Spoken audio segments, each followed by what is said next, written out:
У лебедя, которого приютили неравнодушные кожвенцы, появилось имя. Напомним, белоснежную птицу нашли у дороги недалеко от поселка Кожево Печорского района.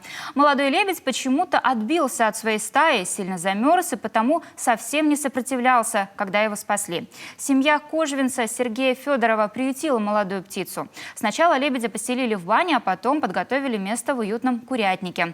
Местный ветеринар, кстати, до сих пор не осматривал животное, а потому неясно, какого лебедь пола. Впрочем, имя ему уже выбрали. Снежинка, Снежиночка.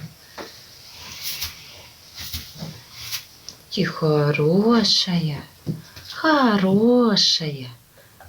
Такая шляткая девочка, да? В курятнике Снежинка одна. Здесь тепло и комфортно, корм и вода всегда рядом. Видно, что лебедь не болеет, держится осанисто и ест исправно. Как только наступит весна, перелетную птицу отпустят на волю и дадут воссоединиться со своей стаей.